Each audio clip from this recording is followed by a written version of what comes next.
તો આગળ વાત કરીએ તો વિધાનસભામાં ગોપાલ ઇટાલિયાનો પોઈન્ટ ઓફ ઓર્ડર. ગૃહમાં પૂછેલા સવાલોના ખોટા જવાબ આપ્યાનો તેઓનો આક્ષેપ છે. ખોટા જવાબ આપવા અંગે તેઓએ ઉઠાવ્યો છે પોઈન્ટ ઓફ ઓર્ડર. તો વિધાનસભા અધ્યક્ષે પોઈન્ટ ઓફ ઓર્ડર નકારી કાઢ્યો છે. ગોપાલ ઇટાલિયાનો આક્ષેપ છે કે તેઓએ સવાલ જે પૂછ્યો તેનો ખોટો જવાબ આપવામાં આવ્યો હતો, જેથી તેઓએ પોઈન્ટ ઓફ ઓર્ડર ઉઠાવ્યો હતો, પરંતુ વિધાનસભાના અધ્યક્ષે તેઓએ પોઈન્ટ ઓફ ઓર્ડર નકાર્યો છે.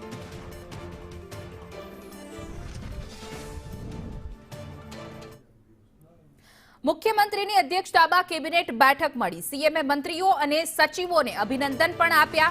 પ્રવક્તા મંત્રી જીતુ વાઘાણીનું નિવેદન સામે આવ્યું છે બેઠકને લઈને. તેઓએ કહ્યું કે રાજ્યની આવક ઘટી પણ કાર્યક્ષમતા વધારી છે. કાર્યક્ષમતા વધારી, આવકમાં 10% વધારો કર્યો છે. આવક અને જાવક મુદ્દે ચર્ચા કરી રહ્યા છીએ. સાથે જ કહ્યું કે યોજનાઓ મુજબ બજેટની ફાળવણી કરવામાં આવી છે. બજેટ સત્ર પૂર્ણ થયા બાદ બજેટની જોગવાઈ પણ શરૂ થશે.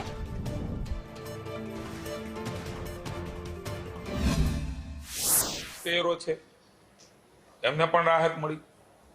સામાન્ય જનતાને અનેક રાહતો મળી. આપણી આવક પણ રાજ્યની એ પ્રમાણે ઘટે, સ્વાભાવિક છે. છતાં પણ ગુજરાત સરકારે પોતાની કાર્યક્ષમતા વધારીને 10%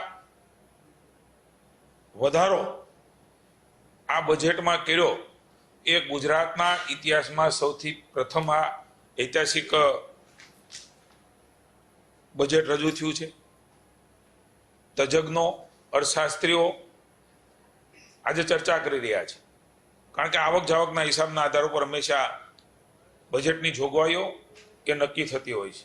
એટલે ગુજરાત સરકારની કાર્યક્ષમતા, એની વહીવટી ક્ષમતા, એનું ઉત્તમ ઉદાહરણ એ જોવા મળ્યું. ને એના ચર્ચાઓ પછી માનનીય મુખ્યમંત્રીશ્રીને વિશેષ આ સંજોગોમાં પણ ગુજરાતની જનતાના વિકાસની ઊંચાઈઓ હાંસલ કરવા માટે જે બજેટ રજૂ થયું છે એમના માટે વિશેષ અભિનંદન આપ્યા.